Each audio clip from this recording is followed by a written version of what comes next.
Hello and welcome, and thank you for joining me on my channel today. Still talking about Disney pin trading and collecting. Today I'm talking about a couple of resorts that Walt Disney World developed in the early 1990s. They wanted to create a New Orleans, Cajun, Bayou, Louisiana feel. So the two resorts came to be Port Orleans and Dixie Landings, which were sister resorts. And over the course of time, of course, Dixie Landings became a little bit more popular than Port Orleans did. Port Orleans had more of a feel of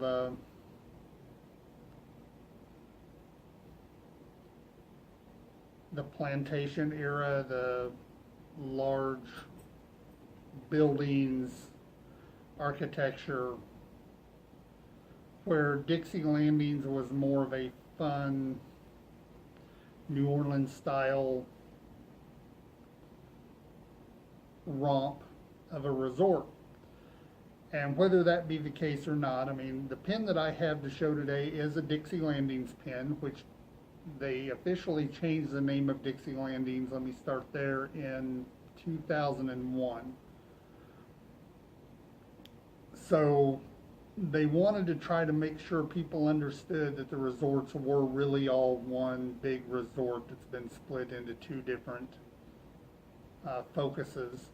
So they renamed the whole area Port Orleans and decided to make what used to be just Port Orleans one piece of the resort,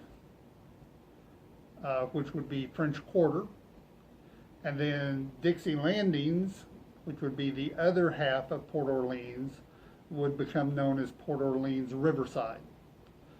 So that all occurred in 2001. They put out a letter to guests to kind of tell them about the name change. It really didn't tell them a whole lot about why, but it did announce the name change. I'll try to put a copy of that letter up here for you to see. But the pin that I have is actually a Dixie Landings pin. It has a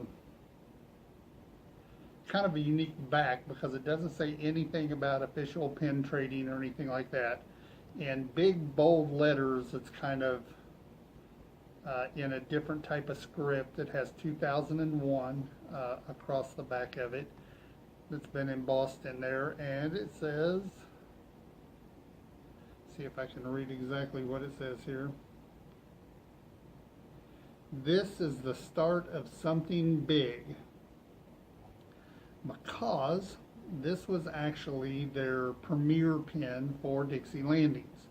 Now, when I got this pin, I traded for it on Park.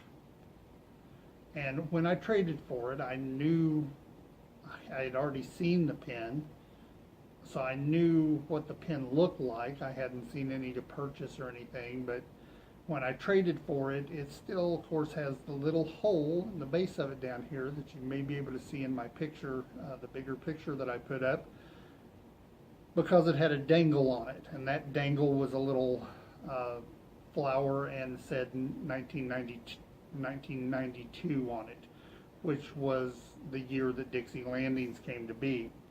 When I traded for this pin, that dangle was already gone, but it's such a cool pin and so unique in the fact that it's a little bit prior to a lot of the pin trading pins that you see now, so it doesn't have the Mickey waffling back. It just kind of has a not really a smooth back, but just kind of a textured back, and then of course not even the pin trading logo on it. So I wanted the pin, so I went ahead and traded for it to add it to my collection. It's not worth a whole lot because it is missing the dangle, but I like it in my collection, and hopefully you can kind of see what the pin looks like up in the picture that I put up.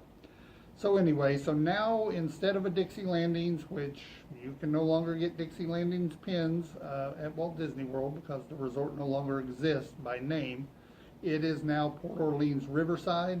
Same resort, a little bit of refurbishment, but it's still Dixie Landings to me. Hope you guys enjoyed the pin. Make sure and hit the like button if you're liking the content that I'm putting out. And please, please, please subscribe. It all matters. Subscriptions are always free. I'll see you tomorrow.